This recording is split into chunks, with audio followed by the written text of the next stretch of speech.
You're listening to Inspire Instructor Podcast, where the learning never stops. Welcome, you wonderful people, and thank you for listening to Inspire Instructor Training Podcast. You might have noticed that we've had a brand change, and I have joined forces with the wonderful Diana Todd and Decalion McGregor Sims. We have set up a training company, and we are going to be providing courses and a membership and workshops and lots of other wonderful things coming in the future. For now, I'm just going to ask you to head over to Inspire Instructor Training on Facebook and like our Facebook page so you can get all the information of everything we are planning for in the future. But we're planning to launch in January with a couple of products to help you guys become the best instructors that you can be. On to today's episode though. So today we have Ray Seagrave.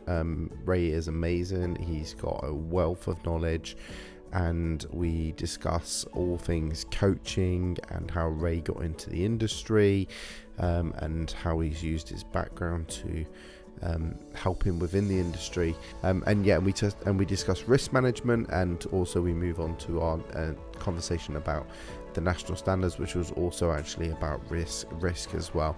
And then if you listen to the end, you can hear Ray's amazing top tip. So without further ado, on to the episode.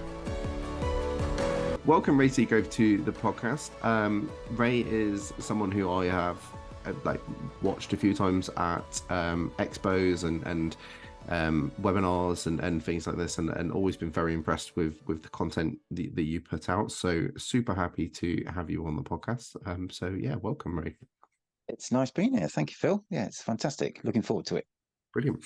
So having said that, I've seen a few of your content on the podcast, on webinars and things. I don't necessarily know too much about your background. I think I maybe have heard you talk about it briefly on occasions, but yeah, I'd be intrigued to sort of know how you got into the industry to start with. Yeah, so how did you get into the industry? Well, I came from a completely different industry, as most people do when they become a driving instructor, and that's what I think brings loads of variety to the industry. You know, we're all different sides of the universe, and all different skills, and we all bring those to bear in helping pupils achieve goals. But I came from management side. I was a marketing director for many years, and I worked in the clothing industry. I also worked in fashion retail, and I worked in the paper industry. So, and I was in marketing for quite some time, I really enjoyed that. But then there came a period in my life where I thought, wow, my kids were growing up. I'd like to see more of them. If I was going to go more into business, I knew that was going to take much more of my time. And so my wife and I at the time decided, what could we do that would be that would help pay the bills, but also would help give me plenty of time to see my kids growing up. So we decided to foster, and we went into fostering, and that gave me an opportunity to spend more time with kids, and also some additional kids, and we're moving them onto new parents, and that was quite an interesting part of my life. But that really then gave me an opportunity to step away from the real manic side of business into the driver training industry. I always wanted to become a trainer when I first came in, but and it wasn't an easy road for me. I think I started to learn about the business when you're in the business, but I came with a passion, and I think when my kids were growing up, I said to them, follow your passion and you'll enjoy what you do. And I came with a passion really to help others be successful. And I suppose that came from my business management side, but really helping people to become the best that they could be. And that was my passion, to try and be the best that I could be. So when I joined the industry, I felt really the weight of that responsibility on my shoulders. If there was anything that I said or anything that I did while I was training someone, I wanted to make sure that that was correct, because I would have hated it if their names appeared in the local papers because they've been in some incident on the road. That would have really been a thing that I couldn't live with myself with. So I wanted to try and, if I was going to teach this on, I wanted to really understand what it was about, and really get to know the business, the industry, so I could then stand proud and go, right, okay, this is I know what I'm talking about now. I know what I'm doing. I've got some time behind me, and I really want to now train others to be the best that they can be, so they can pass that message on when they're helping pupils. What effectively is a massive life skill that could be, if it's done correctly, and they become safe on the road, and it's also about their families as well. So I came with a passion for making sure that road safety and making sure that everyone was going to be okay. So when I joined, unfortunately, I think I worked hard at it. I didn't know I had a mortgage to pay, so I thought, well, I've got to make this work. There's that pressure as well. But I also decided to take the leap of faith right into it. And I'm the sort of person that whenever I commit myself to something, it's 110%. It's all in, because I want to try and make the best of it.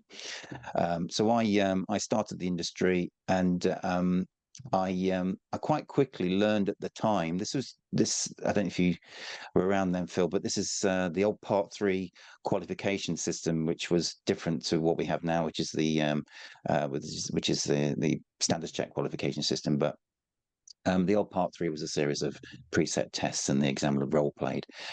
And quite soon after that, when I passed my when I passed my Part 3, I realised that actually I'd been taught to pass a test, and I wasn't really been taught the skills I needed to be a really, really great driver instructor.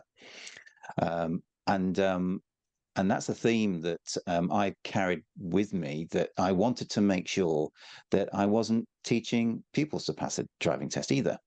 I wanted to make sure that they were the best driver that they could be. And I knew that if I did that, not only would they pass a driving test, but ultimately the goal was that they were going to be safe on the road.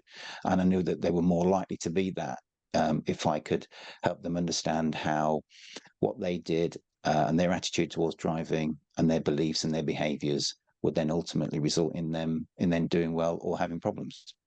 So I joined understanding that actually I needed a bit of work to do now. I've passed a Part 3 qualification, but really there was huge gaps, and I sort of recognised that because from my past experience, I did a lot of coaching, and managing staff and coaching staff to be the best that they can be and helping them achieve goals was part of my work ethic. It was part of me as a person. I'd also at that time taken some qualifications in life coaching. So coaching was in my blood. And when I came into the industry, the industry was just about to change. The Hermes report came out. There was some European stuff going on. And the national and driver rider standards as they are now were just about to be rewritten to what they are now. So all that change was happening in the industry. And that's when client-centered learning started to first appear. And I really was getting enthusiastic about that because it was changing. Because when I first qualified, I thought, well, is this it? Should I really be training in this way? It's very prescriptive. It's not really helping pupils learn. It's really doing things in a more instructor-centric way, rather than a client-centered approach. And to a degree, I was very frustrated with that. In fact, what happened was I pretty much went, okay, I've qualified. Now let's see how I can help my people best learn. And then I went on to really get into grips with the changes that are happening in the industry. Being in the forefront of that was important, and aligning myself with the right people in the industry, that was also important. Those that were forward thinking, those trainers that could see what was happening on the horizon. So I invested heavily in my own personal development. I wanted to make sure that was keeping up with changes in the industry. So then when I did move on to be a trainer, I was again doing the right thing.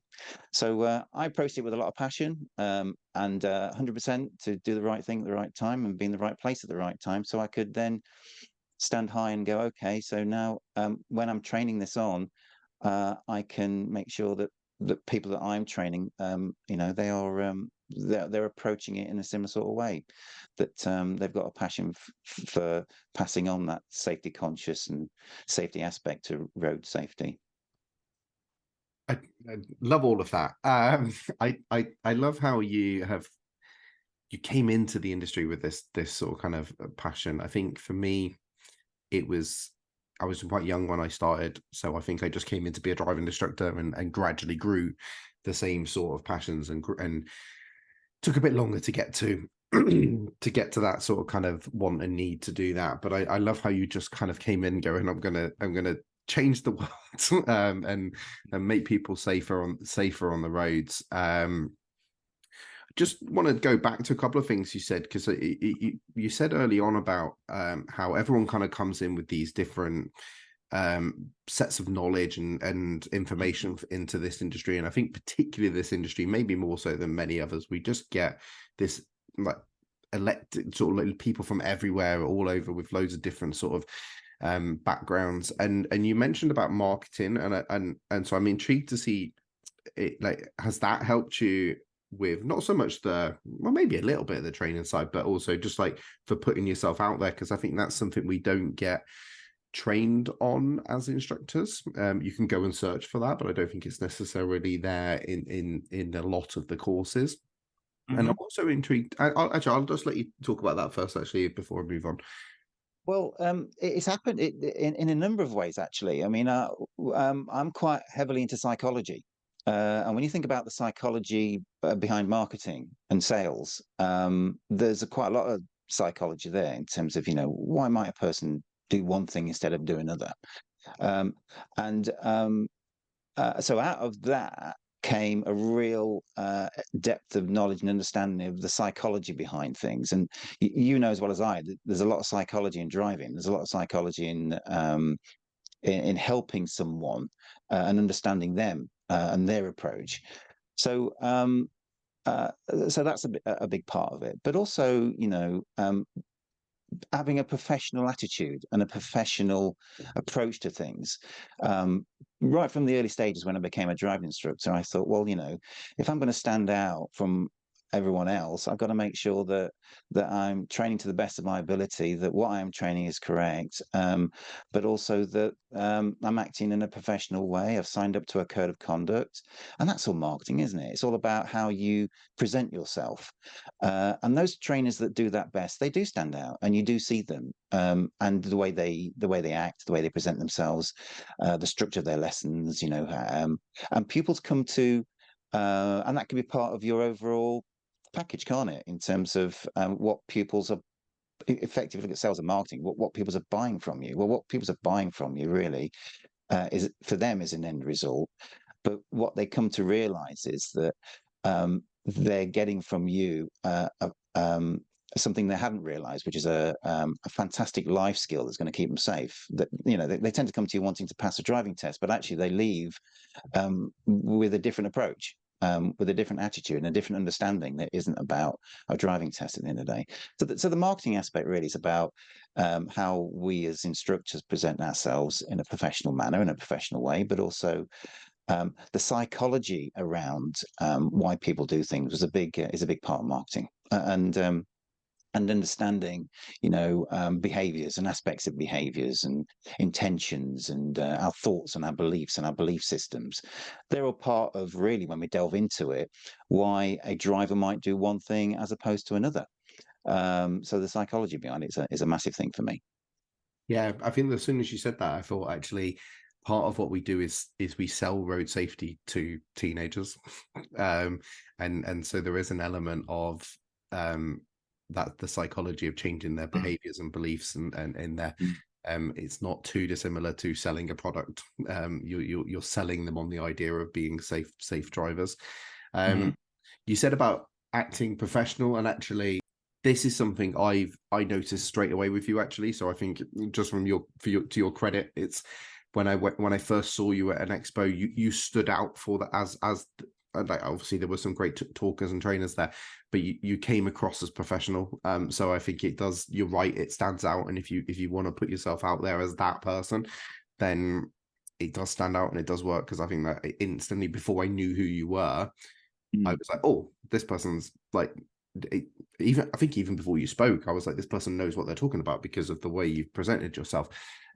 So yeah, for anyone out there listening, sort of that is asking themselves that, maybe not for talking on stage, but even just in the car, Mm. it does make a difference how you turn up to a lesson, how you look, and how you present yourselves, and maybe not as much to the pupil, but maybe to the parents when they Mm. get out of the car, and how you act in that situation. Yeah, it's quality of service, isn't it? Mm. And it's all part of that, really, I think. Yeah. So I just wanted to ask you a little bit and about you, the fostering actually as well. So you said about that, and I'm just intrigued whether that experience in your life then helped you, like with teaching learners and sort of helping. I don't know this, what, like who you were fostering, or what ages and stuff, but whether that experience helped you. Again, it's all that life experience coming into the industry. Mm. Well, I came from a family background which was very stable, and open relationships, and we talk amongst themselves quite a lot, and we'd help and support each other in that respect. But when I moved into fostering, if I didn't know before, I quite quickly recognized that actually not all family relationships were like that, and there were different types of relationship, and having the training to do that really helped me understand a lot about how youngsters went through the care system, but also how relationships and how good, strong relationships help nurture and foster a responsible attitude that would then serve them well after they left the family home, for example. So we've got like solid parenting and boundaries, and morals and judgments. They all come out when you've got a 17-year-old learning to drive, and it's helping when we're in the car. It's helping pupils, we're going to talk about risk in a minute, but it's helping pupils understand what things that we do can attract low risk, and what things that we do can attract high risk, and what the consequences around those things are. But we all know that there are rules and laws, and whether we follow those rules and laws in society depends on a few things. Whether we, first of all, we believe in those rules and laws. I mean, quite recently there was a change in law in Wales, where they reduced the speed limits down to 20 miles an hour, and the backlash from that. So there's a lot of drivers think, well, actually, I don't believe that it should be 20 miles an hour. So, and it's those belief systems that are there that would then determine whether they do actually travel at 20 miles an hour or not, depending on who's looking. So that fostering element really just added to my understanding of how relationships are important in the car, and not to judge, that having a complete non-judgmental approach about this person next to you. They come to the conclusions that they come to based on what their current life has been like so far, and the decisions they've made so far based on their current level of knowledge and understanding about the world. And we're there to help present a different aspect to things in a lot of respects. And we are then presenting them with consequences and arguments that perhaps no one's talked to them about that before, that they hadn't realized that was the case before. And in that respect, then we're helping develop a safe driving attitude and belief. So understanding that people can come from different backgrounds. They can come from sometimes very non-supportive, non-nurturing backgrounds, and they've had to maybe find their own way in life. And the closest people that they might listen to might be their friends, it might not be someone back home. And then we talk about, in driver training, we talk about the GDE matrix, and the high levels where our pupils are surrounded by the peer group and society, and those influences on their behaviors. So when you look at, I think that what fostering gave me, it just gave me a deeper understanding of how everyone is different.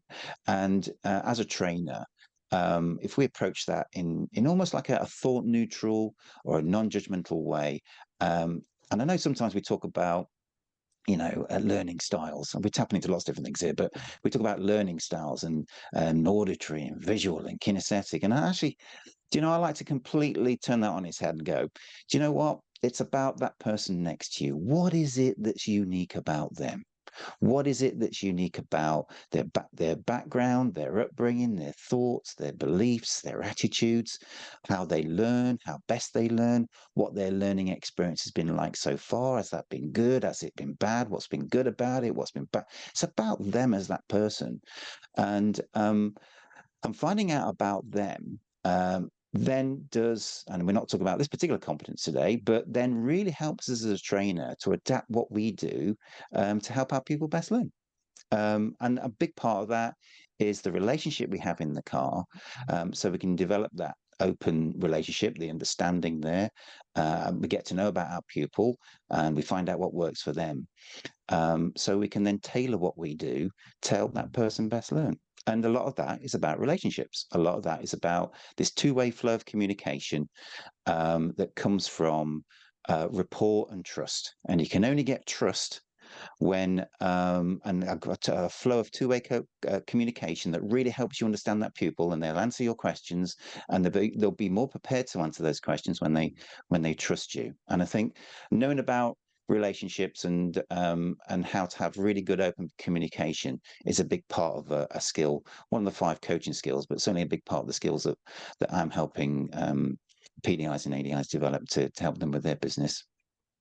Yeah, it's actually my favorite part of lessons is getting to know the pupils, and finding out their and I loved how you described it as it's like it's the individual, that person, and we can talk, like you said, you can talk about learning styles, but I don't necessarily like putting those sort of kind of labels on it, because I think you find somebody, one is maybe a bit of both, or actually they might like to learn one thing one way and then another thing another way.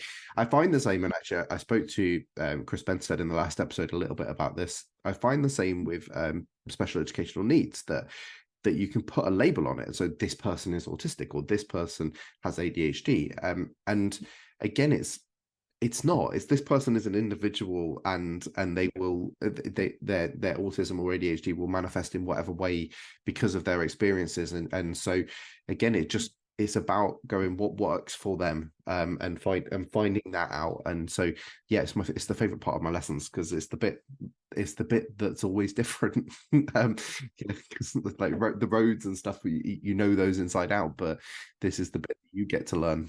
So yeah. I mean, this is the danger of labeling people. You put the labels to one side. It isn't about a label. It isn't about whether they're this or whether they're that. About how can I help you? How can I help? What do you like? What do you like?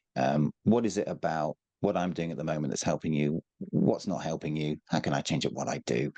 And then that makes you then better able to adapt to your pupils' needs. And part of that is being open to understand a little bit about you and a little bit about, where your strengths are, and where you're maybe not so strong, and those areas where you find yourself getting triggered on some things, and when you may have to sit back and go, hang on a minute, I perhaps need to be a bit more patient here. So a lot about where you work on your adaptability means that you become a better trainer, because you are searching for the answer to the question, how can I best help you, without there being any sort of label at all. Yeah. So I just wanted to move on a little bit to where, so you said you came into the industry and you had all these sort of kind of ideas of wanting to be, you wanted to be an instructor trainer.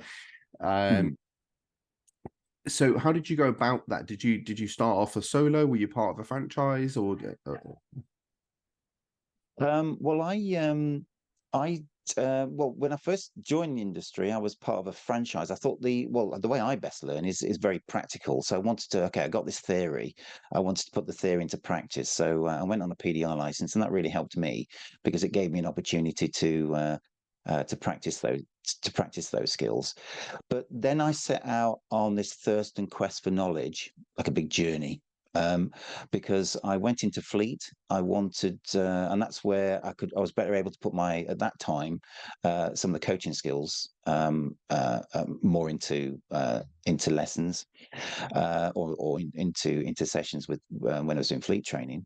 As well as that, I looked at technically my own technical skills. So I did things like IM and ROSPA, advanced driving, because I wanted to make sure that I taught on the best practice.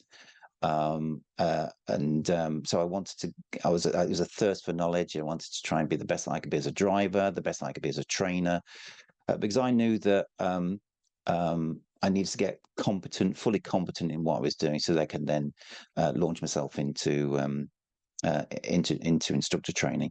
The route for me was through audit. I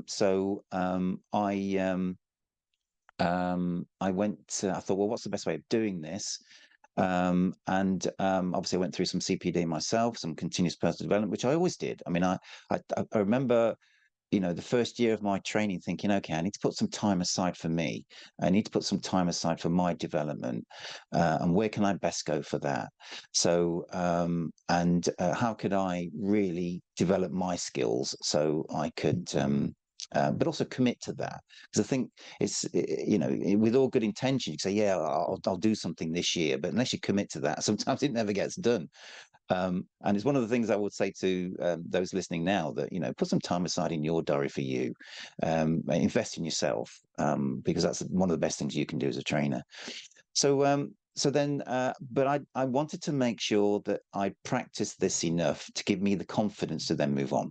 So I spent a few years building a business, making sure that my business as a driving school was strong. That I was making sure that I was learning while I was doing that. It was quite successful. I was an independent for a long time, and then I decided to grow a school. And as I did that, I was taking on PDIs and ADIs. But then I recognized that actually I didn't want to become a manager of a driving school. When I did my MBA, one of my thesis was about how entrepreneurial managers grow and develop businesses, but how they have to change, and the skill sets they have to develop, and sometimes that takes them away from the things they enjoy, and so they have to learn about how to adapt. If that's what they want. So I quite early, I decided I didn't want to grow a big school. I probably could, but then that would mean I would need to turn me into a manager of a school rather than a trainer. And the passion was around the training. So I wanted to make sure that I could focus on the training. So I decided to grow my school based on ADIs becoming independent, and going down their own path of independence, and growing their own school and helping them grow and develop their business. So then I then moved into audit training, more earlier. So let's go back about 4 or 5 years, when just before COVID kicked off. Prior to that, I was doing some classroom sessions, but then COVID hit, and all of a sudden, what were we going to do? We're all at home, and then Zoom appeared. And that allowed then for my business to continue to keep reaching out to ADIs that wanted support, certainly through the COVID times, but also additional training. And there were still, things happening at that time. So I had to upskill and learn all this new technology, surrounded by 3 screens at the moment. I've got a studio with me. So we've got technical abilities to be able to change what we do. And that's all part of changing as a trainer as well, in terms of new technologies and what's happening in the industry, and pushing that forward. So I then was doing classroom sessions. Then COVID hit. They had to stop. I was also doing one-to-one sessions in car. Then COVID hit. As well as that, I started to become more nationally known by attending the national conferences. I started to run my own courses, online courses, and classroom courses, travel the country, and also teaching ADI associations. So I was down in Cambridge a couple of weeks ago, when there was about 30 in there, 34 in there, which is quite a nice sizable classroom session. We had a great day.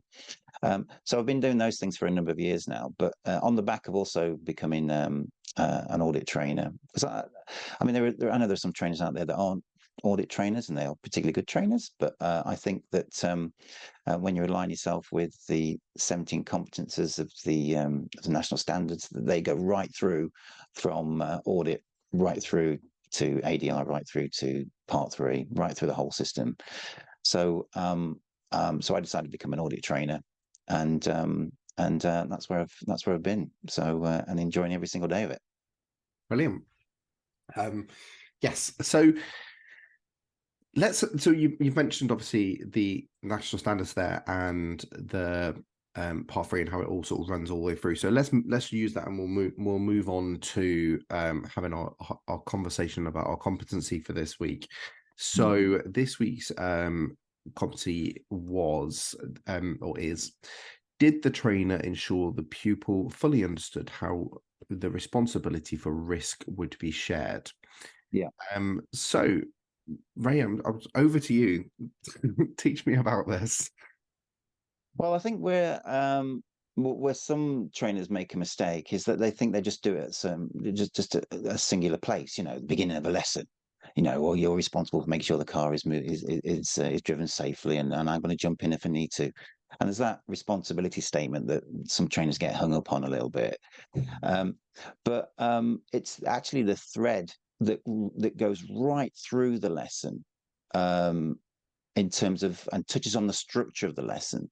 You know, how are your lessons structured in a way that you can help your pupil learn? And part of that is, first of all, deciding what topic that you're going to be working on. That's going to be in line with the syllabus. And then finding out, well, working with that topic, but also breaking that topic down into lesson goals. And I talk a lot about goal setting, and I talk a lot about, because it's, you know, it's one of the best things we can do in a lesson that really keeps pupils on target and achieving something. But when we are helping pupils learn, well, what is it we're going to help them learn? Well, there's a topic where we're helping them learn within, and that topic follows a syllabus. And there are skills that we are using within the National Driver and Rider Standards to do that. But the thing then is, okay, well, how are we going to help them learn? What is it they have to actually learn? And when I was going through my Part 3, it was a bit of a shock for me, because I thought, okay, but Part 1 I understand, that's about theory, isn't it? And the Part 2, yeah, I understand that, that's about driving ability, isn't it? And then Part 3 was like, oh, hang on a minute, now I've got to teach someone. Well, that's completely different. So what did I need to do for that? Well, I had to break that down. Every single thing that I knew about driving, I had to now bring out of my head and almost put down in a logical sequence of events that need to happen in order for something to happen, and break those steps down. And in order that then I could teach someone, you know, how do you teach someone something you just do automatically, was what I was thinking back then. So I had to think, okay, what is it I do automatically? And I didn't realize I had to think about it for a long time. So when we're goal setting, when we are helping pupils learn, we're helping pupils learn all of those things that we do automatically, and we're bringing all of those out around a particular topic, and we're turning them into pupils' goals, pupils' lesson goals. So when we do that, and there's something specific that the pupil has to learn, develop, achieve, get better at, be more confident with, be less anxious about. These are all very specific things where we are drilling down to what our pupils' needs are. What is it our pupil needs to learn about this particular thing, in order that eventually they can do it on their own with my support. So then this, this particular competence then drills right down to, okay, those individual specific lesson goals, those specific things that people has to learn. And it could be, I don't know, if you teach manual, it could be helping the pupil understand the relationship between the biting point and the gas, and they've got to move their left leg that much. And for those that are listening, I don't know, that's about 5 or 6 millimeters. Yeah. And and realize the movement of their feet. And it could be as specific as that. So when we are working through a lesson, we are sharing tasks. We're breaking those things down into tasks, into lesson goals, into bits people need to learn, and attached to each one of those, there's a risk attached to it. So as well as sharing the task, we're also sharing that part of the overall risk, that for that particular thing. We're also sharing that as well, and the responsibility for who's going to be doing that. But as well as sharing the responsibility for who's going to be doing that and the risks around that, we're helping people's understand what the consequences are around doing or not doing that. So right down at those real specific levels, we're helping pupils begin to understand what the consequences are of certain actions and behaving in a certain way and doing things in a certain way. So we are, and what the result might be. And some people think, well, bring the clutch up too quick, you're going to stall. Okay, well, what does that mean? And what are the risks attached to that? And in what situations might that be low risk, and in what situations might that be extremely high risk? So we are with that particular competence, we're sharing the risks and the tasks throughout the whole lesson, right down to that specific level. I like that. I like how I love the word task, and I think actually it's something I've started using in my training a little bit more, because we talk about goals and we talk about needs, but I do like this idea that we break those goals and needs down into mini tasks, and I think that helps ADIs and PDIs link this to that, like that idea, like what are our roles for this task within this goal that we're going for. 100% agree that this competency can sometimes have the biggest pitfall is people think that it's done at the start. Like we've set the roles and responsibilities for the whole lesson and we're done. That's something that a lot of PDIs out there need to be aware of. And also, like, reading from a script is the other one that makes me bang my head against the window when I'm sat in the back. Partly because you just see the pupil's eyes glaze over because they've heard it a billion times, and nothing happens in that conversation. Like, make it real, make it a conversation about, like, what you're going to do, what am I going to do, how are we going to get there together, sort of kind of thing. A lot of questions. Go on, sorry. Sorry, I just wanted to add to that, Phil, because there are certain things about that statement, and in some cases, I think it's actually quite pertinent to talk about that at the start. There's a few things around that'd be good to just chat about. Only because it's going to be specific to what we're going to talk about later. But in terms of the risk, when I remember when I was having driving lessons, and I was at university, and we had it was during a free period in the summer. And I was busy at uni. I got in the car, I sat in the seat and I went, oh, driving. How does that work again? And we have this in lessons virtually every single time, don't we? Where people get in the car and and that's the only time they've thought about what they're going to do or prepare themselves for a lesson. So I think having that little conversation, just to remind them now they're back in the classroom as such, that there's now responsibilities that we're both going to be responsible for. It gets them back into that responsible learning mode, doesn't it?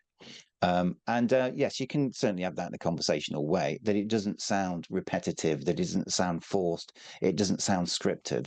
It's just a natural conversation. As part of the head check, how they're feeling, how's it going, what's the week been like? Okay, well, we're back into driving now. How much have you prepared? So you start to talk about, okay, well, in a minute we're going to share some tasks, and we're going to share a few things, and you're going to be responsible for that, and I'm responsible for this. How do you feel about that? So, there's but as well as that, if you think about sometimes when you get very nervous or anxious pupils, they sometimes just need to know that you're still going to be there for them. And it's important that and I've had pupils in the past, looking back, when they've said to me, oh, you're not going to let me do this, and you're not going to let me do that, are you? Of course I'm not. So sometimes pupils need reassurance that you are there, that you're going to help them out if they need the help.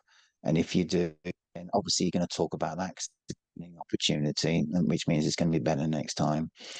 So having that conversation can help a pupil get into learning mode, and it can also help a nervous and anxious pupil just to reassure them that everything's going to be all right.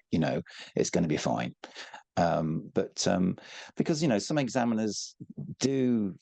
And if I was an examiner, I'd get a little bit, oh gosh, not this again. When you hear a scripted conversation, because an examiner wants to sit in the back of a normal lesson. They'll say that. I know to a degree it's not a normal lesson because it's an assessment, whether that's a part 3 or whether it's a standards check, and it's not. And then to a degree, at the minute, you can't take the type of pupil you could take, because there are certain, not restrictions, but there are certain parameters that the DVSA are looking for in a wheels moving lesson. But so I would say, there are some times when just a conversation would help to reassure the pupil, or to confirm, yeah, come on, we're back in learning mode now. Responsibilities, sometimes that helps.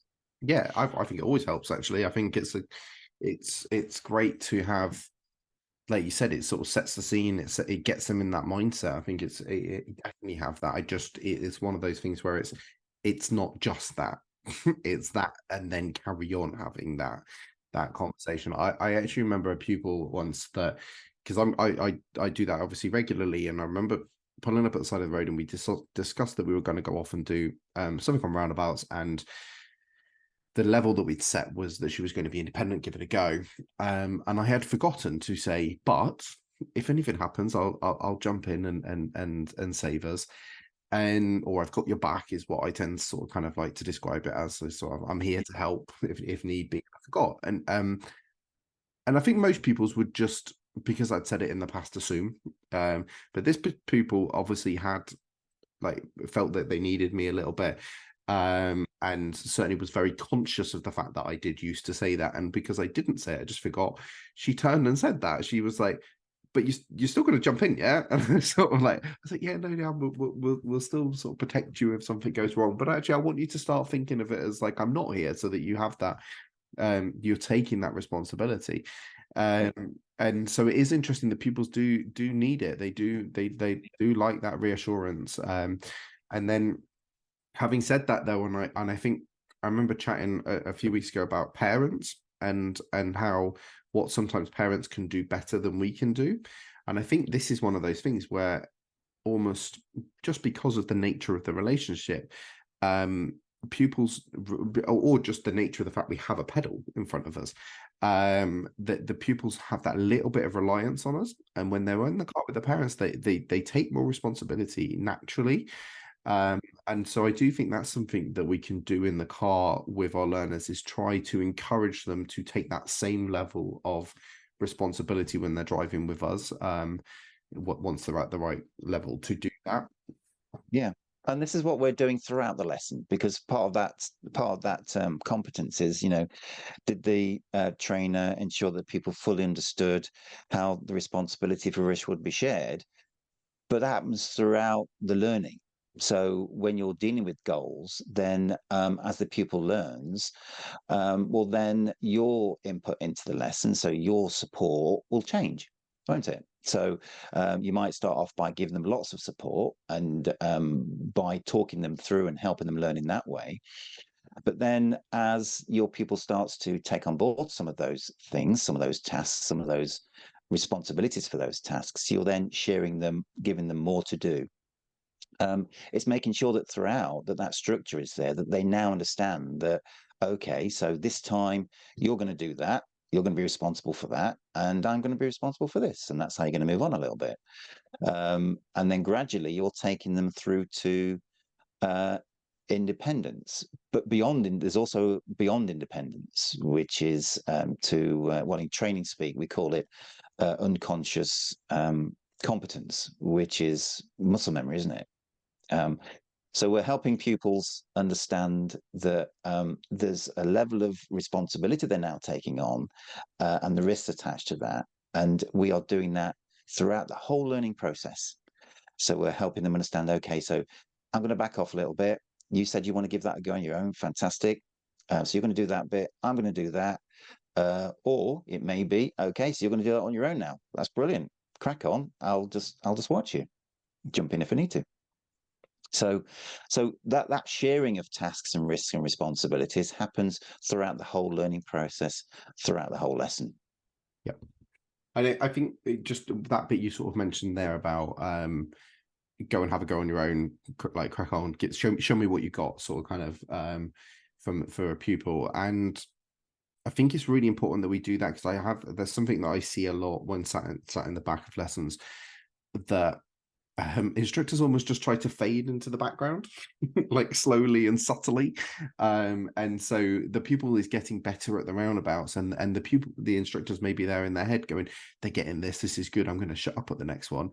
But it's really important that we verbalize that, because otherwise the pupil is waiting for that prompt, and you're not suddenly saying, yeah, let's go, or yeah, let's slow down, and they're not doing it, and you're thinking, oh, they were doing it last time. I was like, yeah, because you prompted them. It's very important that you pass that responsibility over to the people, so that they know what their role is in this, and it's a great way as well of helping them realize they're making progress, because sometimes progress is getting better at something, but sometimes it's progress is shutting your driving instructor up, and realizing that the less they're talking, the more the more progress and the more responsibility, and that might be their win for the end of the session, is that I managed to do this roundabout and you didn't say anything. I've still got work to do on this roundabout, but you didn't say anything and we were okay.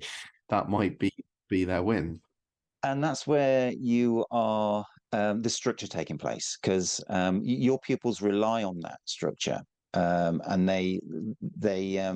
and if there's any ambiguity there, they're not sure. Am I doing this now, or did my instructor said they were going to prompt me there, but they never did. What does that mean? That way they can easily track, like you say, their progress. But the wider implication on that is that you are helping pupils manage their expectations. So as your pupil becomes aware of what their current abilities are, then you're then better able to manage their expectations all the way through the learning process.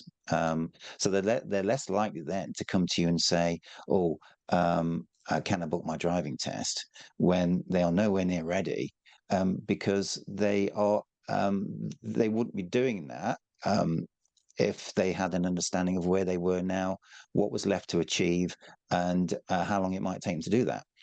So you are right down at that very, very lower level, helping them understand how their learning is going, how you're supporting them, and there's that structure there.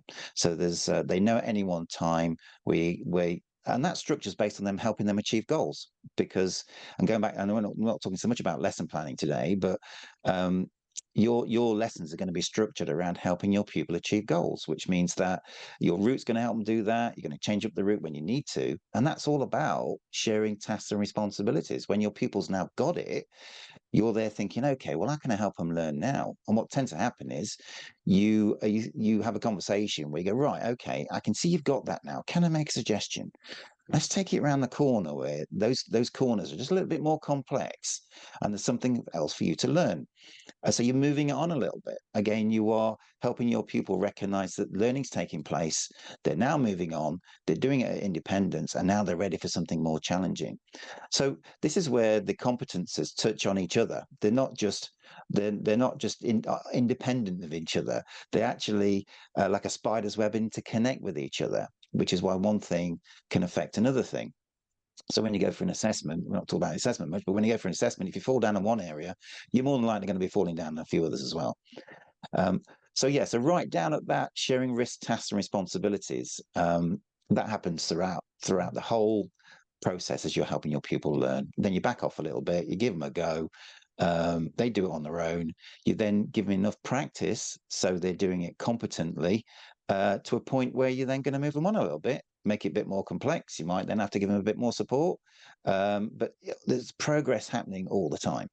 And that's when you can look back at the end of a lesson, after you've shared all those tasks and all those responsibilities and given them some more, that then you can have, and then debrief, you can then go, right, talk to me about today. What have you learned?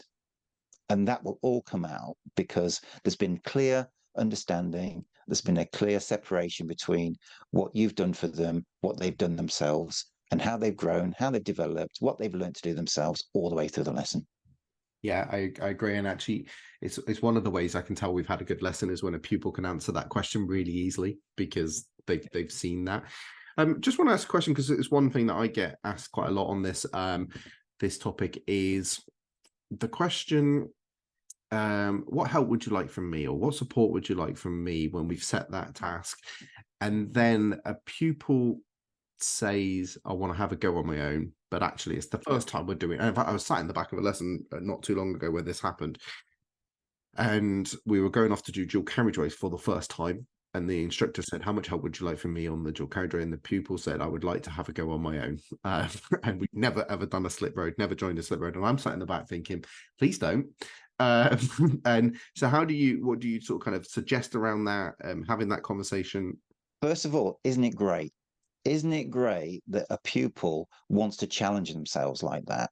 And I'm a great believer in encouraging that, because if you are encouraging them to take responsibility in this way, you're encouraging them to be brave sometimes. I've always said outside your comfort zone is where the magic happens, and that's where the learning takes place. Yeah. Having said that, we've also got to manage the risks, haven't we, in the car? So that's about helping the pupil understand, because it's a fantastic goal. That is, that's a great objective. It's something nice that you want to achieve that, and it's asking questions around. Okay, so what skills would you need to have or develop or be competent at in order for you to attempt that? And then it's having that conversation with the pupil to help raise their understanding and awareness, which is words that are used quite often, to get an understanding of what's required, where they are now. Have they got those sorts of skills? Break those skills down in order then you can have a conversation. Right? Okay. So to achieve that bigger goal of doing a dual carriageway, or even entering a dual carriageway, these are the things that then you would need to understand, develop, learn, get good at on their way to achieving that. Let's go and have a go at them. Yeah. So you're helping your pupil understand where their level is, and then working towards that goal. You're helping them bring out those things, those skills they'd need to do in order to be able to achieve that. Yeah, definitely. And I think actually this, to be fair to the instructor, that in that scenario, that is exactly what they did. Actually, they didn't dismiss the fact that the pupil wanted to have a go on their own. They talked about what they could do on their own, which was great. And so, for example, the approach to a dual carriageway is just MSPSL, so they already knew that. So there was elements of that, but when it came to things like choosing speed, maybe making the decision, and stuff like that, then the instructor said it would make sense that if I offered some support. And the goal then actually became, again, sort of kind of, let's get to the point where you can have a go on your own. And so absolutely, I 100% agree. It's got to be within the pupil's current level of ability, maybe with your support. You shouldn't overwhelm them, and completely outside of their ability. Have you noticed I'm using language around the competences here? That's deliberate. Yeah, because it is about, connecting the dots here. In real life, you're saying to yourself, okay, well, can my pupil do this? Where's my pupil's capabilities? What do I have to help them understand, so they can come to the conclusion that actually I'm not ready to do that yet. I need to focus on this first, and then that's engaging them in the learning, isn't it? It's helping them manage their expectations, but also keeping them motivated, in a way that's a fantastic, it's a nice goal to achieve. What is it we could work on today that would help you get there? Then it's having those conversations in that way. So Because you're managing the risk. Yeah, absolutely. And actually, that brings me on to my final question, which I get asked quite a lot, is what do I do? So this is a PDI asking. So what would I do if I have said to a pupil, you're responsible for, you can go do this on your own, and then it starts to go wrong? And I think PDIs particularly sort of kind of struggle with this concept of but I've said they can do it on their own. And Hmm. then do I shut up and let it go wrong, or do I jump in and prevent the mistake? What would you say? Yeah, well, this is when you're working inside or outside the goal. If you're working inside the goal, if it's something that you've shared the risks and tasks and responsibilities for, then you are going to jump in if it's safety critical, aren't you? So you are. It's a bit like Phil. I don't know, Phil. Phil, can you ride a bike? I can, yeah. Yeah. Do you remember how you learned how to ride a bike? Yeah, probably my dad holding on to the back of it, pushing me along. Yeah, and then you built your confidence up, and you had to learn something that your brain was telling you not to do, which was speed up. You had to learn how to speed up because then you got your balance, didn't you? But you said Dad was there, and Dad was there ready to grab the saddle or grab you to stop you from falling. Yeah, well, that's exactly what we are doing in the car. We are helping our pupils learn within safety critical parameters. They might wobble a little bit, yeah, but providing it's not risk critical, we're going to let them have a go. That's called experiential learning. We're letting them learn by doing it so they can work out, oh, that was a little bit too much gas, or that was a little bit harsh on the brake. And we're helping them understand what the risks and consequences are to that so they can then try it again in a different way, maybe with our support. So it's understanding that if the pupil has said, can I give it a go? That yes, of course they can. If there's anything risk critical, you're still going to need to step in because you're not going to let them fall. You're going to be there to grab the saddle. But they might not get it 100% right, but that's okay because they're learning from that experience. And they know that you are there to not let them do something that's risk critical, that you will step in. So it's that boundary between letting them have a go at it, them not quite getting it 100%, but at least they're learning from the experience, not stepping in too early, but stepping in if you need to. Yeah, and I fully relate to that analogy as well, because I recently taught my daughter to ride a bike, Yeah. and the instructor in me very much came out in that process. Yeah. Yeah. So shall we move on to have a chat about the national standards for driver and rider training? So we're going to talk Yeah. about Unit 4, which is hugely linked to what we've just talked about. And I think this is, again, making people aware that the 17 competencies come from the national standards for driver and rider training. And so Unit 4, manage risk to the instructor, learner, and third parties. So yeah, again, Ray, do you want to just talk to me about that a little bit, like and we'll go from there. Yeah. Where do you want to start? There's quite a bit here. Let's start off with well, communicate intentions to other road users. Are we on that bit? Should we do that bit? Yeah. So this is where, if you think about what are the main things that show intent, it's our position, our speed, and our signals, isn't it? And we're helping pupils understand that they're giving off they're giving off body language and intent to other drivers, and we're helping them learn to look for those things in order to that they can make safe decisions. So there's risks around that. One of the questions I asked, this is based on psychology a little bit as well, is that I say to a pupil with things like signaling, you're learning to drive at the moment. Why didn't you ask one of maybe your mum or your dad or one of your friends, what's the biggest problem that you experience with roundabouts? And I say to the pupils, and I've said to the pupils, like, I bet during that conversation, they mentioned people not signaling correctly. And that's an interesting one because if every driver you speak to mentions, oh, yeah, people don't signal properly at roundabouts, then why is there a problem? And that's because, well, they aren't doing it either. And that's the psychological aspect of, oh, it's always someone else's fault, isn't it? So we're helping pupils take responsibility here for the fact that they have to give off the right signals in the right time that reduces the risks and consequences. It's all about risks and consequences, isn't it? So giving signals when necessary, that's going to help someone, inform someone, that's going to provide some protection for them. That's important. So that's in there. But again, if you think about the other side of it, the consequences of not doing it, it's all then the safety elements come out, don't they? Because after all, we're helping people keep safe. It's not that but we're teaching them to do things by rote, off by art, mirror here, signal here, brake here. We're helping them learn how to control a car in the right way that reduces the risk, that then make sure that others around them know what their intent is. So that was that one. Where are we at now? Then the next one we've got is Before you sorry. move on, actually, I Yeah, that story about the signals was just triggered a memory that I had with my dad driving the car once. We were yeah, approaching a roundabout, following the road ahead, second exit. A car didn't indicate to exit the roundabout, and hmm my dad did that. Oh, yeah, I could have gone, sort of kind of thing.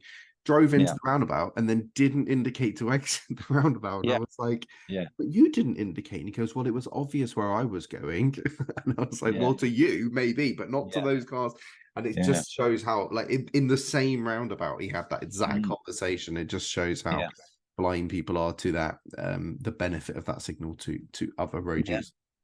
And it also touches on thoughts, feelings, and beliefs, Yep. because and these are the conversations you can have with your pupils. If a driver is saying that that is a problem, people not signaling, why do you think it might be that they don't do it themselves?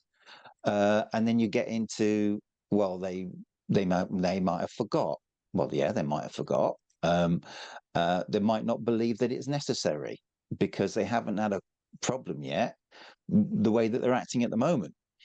And that is a problem, because sometimes drivers can go 5, 10, 15, 20, 30 years without there being a problem. But then habitually, something will happen on year 30 plus one day, and they have an accident as a result of them not doing that for 30 years. It's just today there was a consequence. So we're helping our pupils understand there's a connection here between risk and human behavior, and how we can get into a pattern of behavior that reduces our risk. And signaling our intent is you can have a conversation around that. And that's quite a good one, because it helps pupils understand that it's not the action, it's what the action results in, and it's helping them understand in what situations would that be necessary. Next one we've got, to cooperate with other road users, and that's be aware of and predict the likely actions of other road users. This is a real deep well you can go down here, because this is now a situational awareness. And one of the main causes of pupils actually not being successful in a driving test is because they come across something they weren't aware of, but haven't dealt with before, or something happened, the situation changed, and they didn't know how to deal with it. So that's the depth with which we delve into situational awareness and help our pupils experience situations outside of test routes, or outside of the local area, or in situations that are the most complex at the most difficult time of day.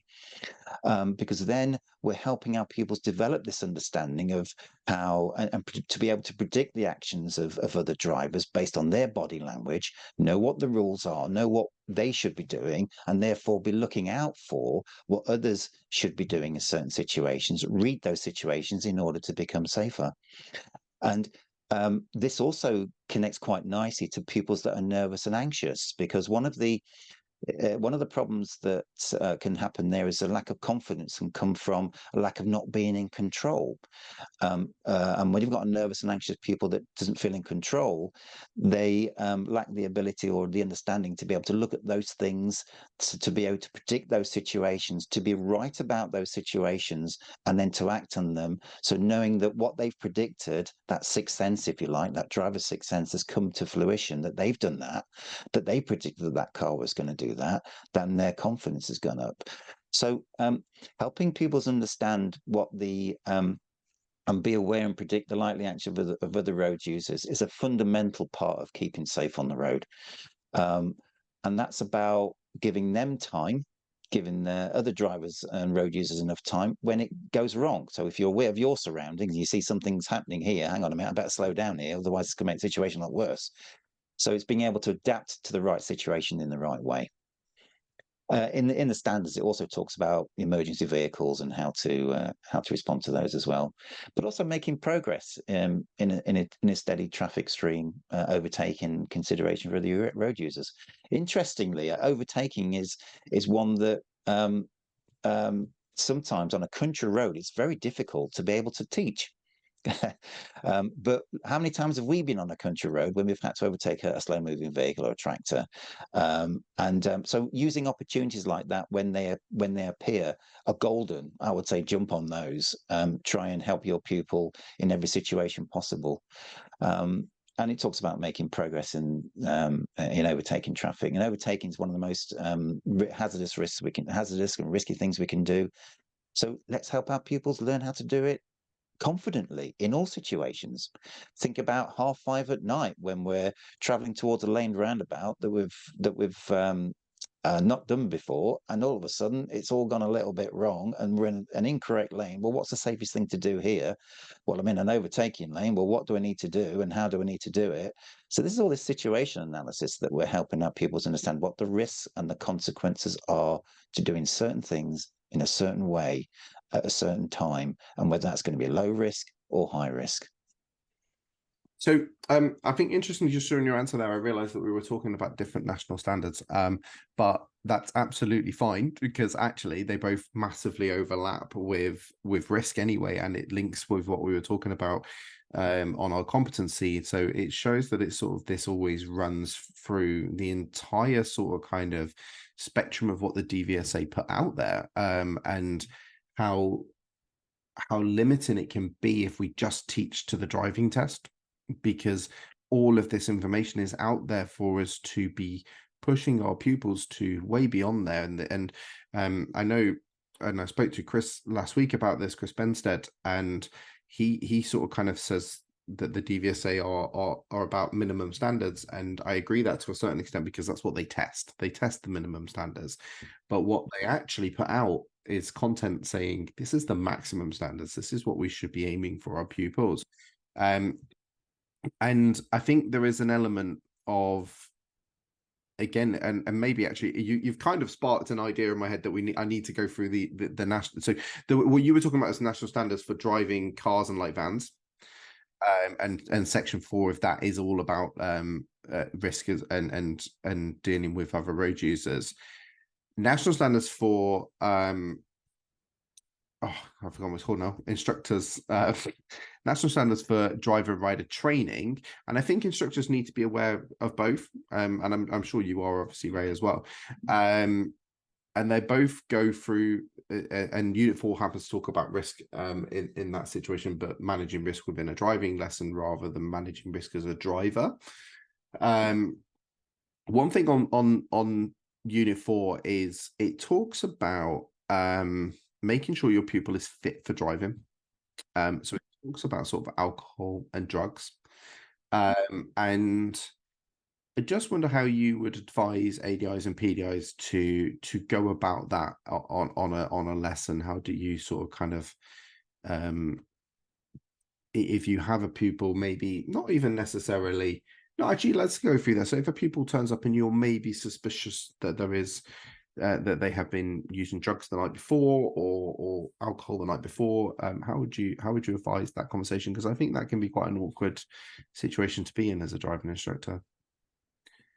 Well, one that I've been in many times, and I'm sure quite a few have, and PDIs will, if they're not yet experienced this, they may do. But it's an important part of making sure that pupils are fit for a lesson. We're using our intuition to a larger or greater degree, but there's certain things that we can pick up on. Tiredness is one. If we know what our pupils' shift patterns are, and picking the right time for a lesson at the right time, because but also things like conversations about what did the night before, alcohol use, drugs, recreational drugs. I've had lessons when I've smelt recreational drugs on a person's clothing. We've had that conversation.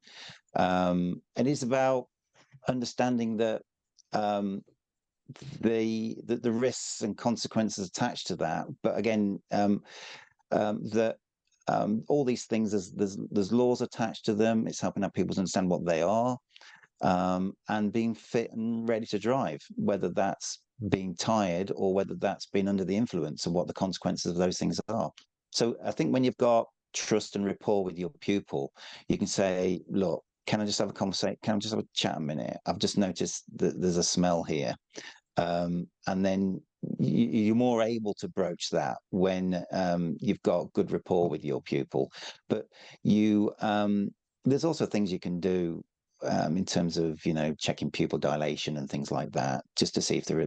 But unless you've got a drug test in the car, or a drink or an alcohol breathalyzer, you can't really tell. But it's having the for sure. But it's certainly having the conversation that. Those things shouldn't be happening, and the lesson will be cancelled if ever you thought that was the case. Because your people needs to understand what the risks and consequences are to themselves and others around that. So I'm sure you've had similar conversations yourself. I have, yeah. My worst ever one, actually, I didn't notice with a pupil. We were probably about 20 minutes into a lesson, and she actually asked to pull the car over, got out and was sick on the pavement. At which point I realised, you're a bit hungover, aren't you? Because you could smell it at that point. I think she put enough mint and mouthwash in before that to help mask it. And I think that created this. Yeah, again, it was like, I'll drive us home.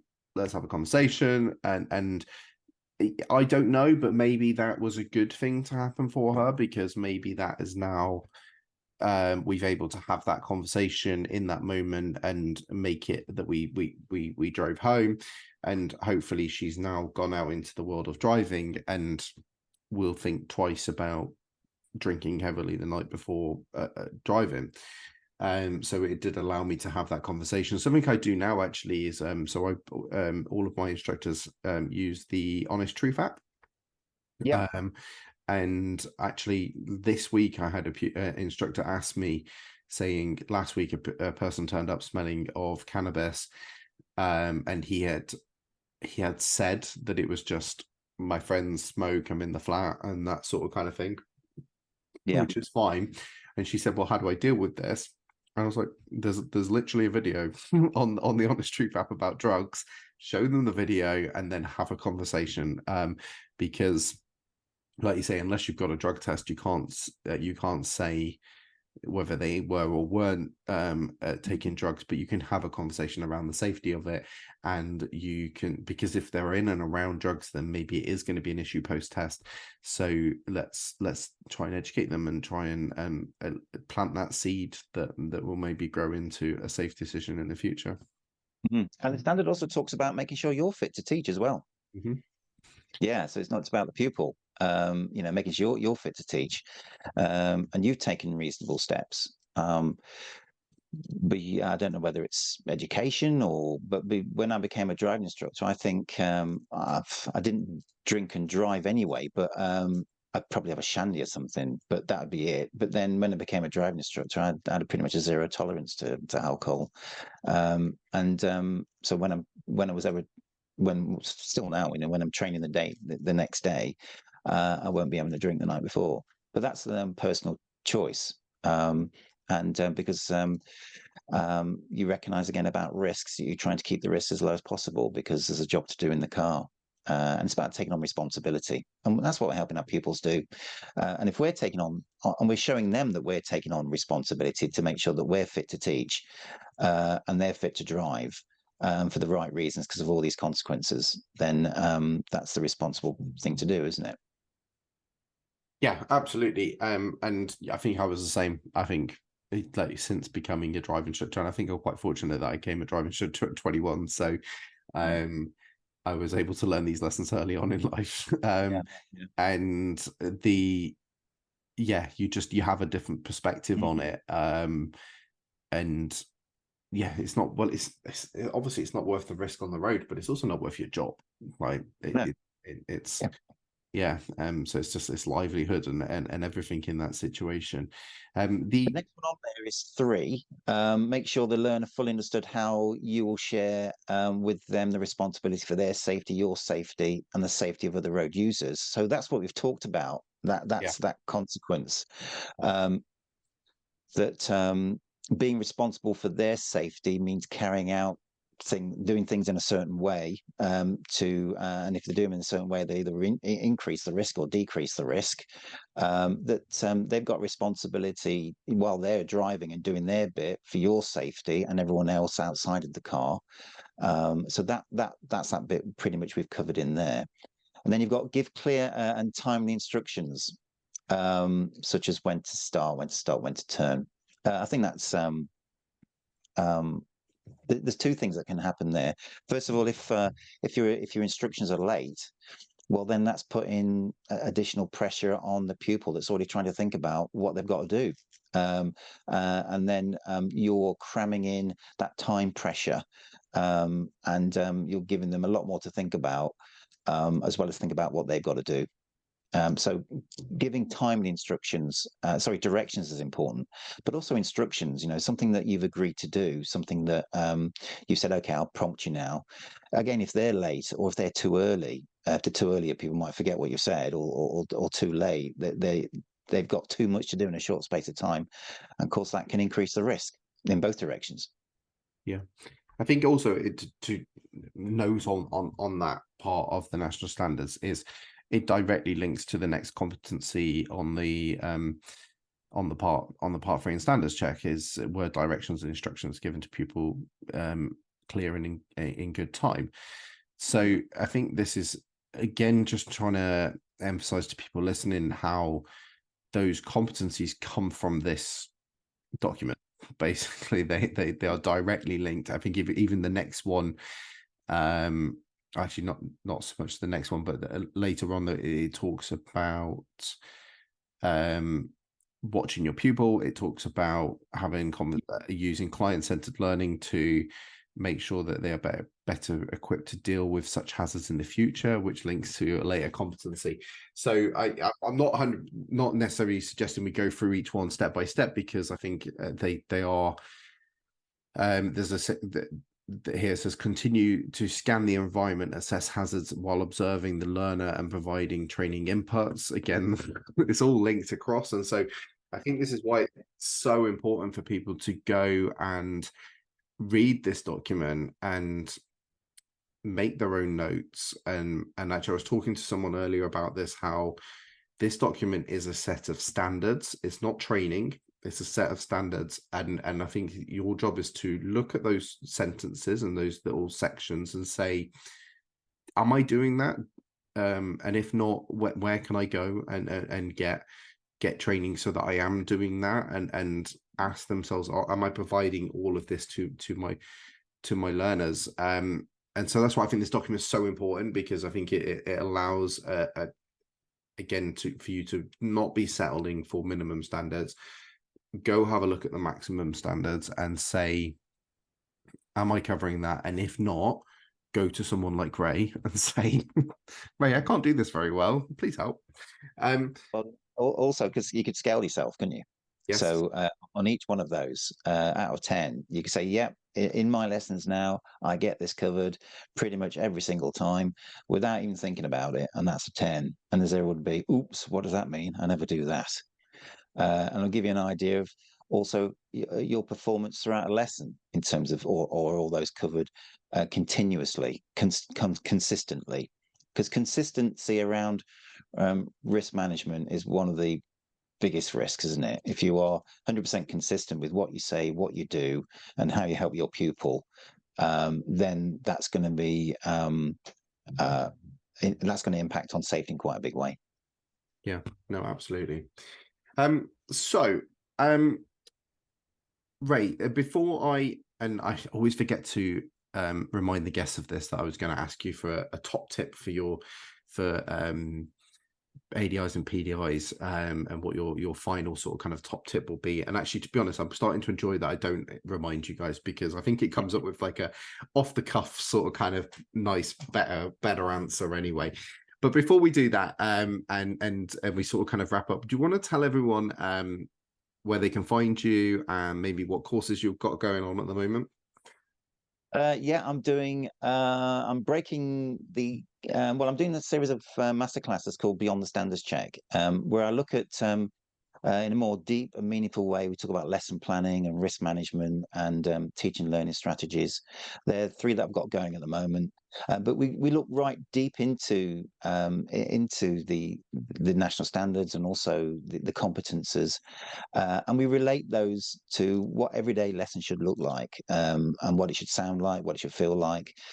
So it just becomes part of what you actually do. So the next time you come for an assessment, that the examiner's seeing actually you. They aren't seeing something that you've tried to just put in place just because there's an assessment coming up. And this is how you teach. This is what you do. Because we know when that happens, your training is more consistent and more consistently high, and actually it's less hard work. You are showing an examiner that you're hitting all the 17 different competencies, and you're doing it in a consistent way, and I think that's important. So I'm running 3 separate courses on that. You can find me on Facebook. I've got my own Facebook group. There's about almost 3,000 ADIs and PDIs on there now. It's an invitation only. That's called the Driving Instructors Development Toolkit. It's unlike any other Facebook group in as much as that it's very supportive. Well, it's more supportive than some of the others out there. There's a lot of ADIs and PDIs go on there, and they engage in the conversation. They're supportive with the answers. We recognise we're all on a different learning journey. It's a safe learning space, and you can contribute and help others out, and that's a really nice place to be. So you got an invite to come and join me on that. Or you can seek me out on Facebook, Ray Seagrave Instructor Training, where you can see some of my courses I'm doing there. I also visit ADI associations and teach groups of ADIs. So if you're a member of an association, you'd like to get me along, then you can contact me and we can do something together. That'd be good. We can do a workshop, a day's workshop down there. We can focus on something that will help your association improve and develop, and your ADIs within there.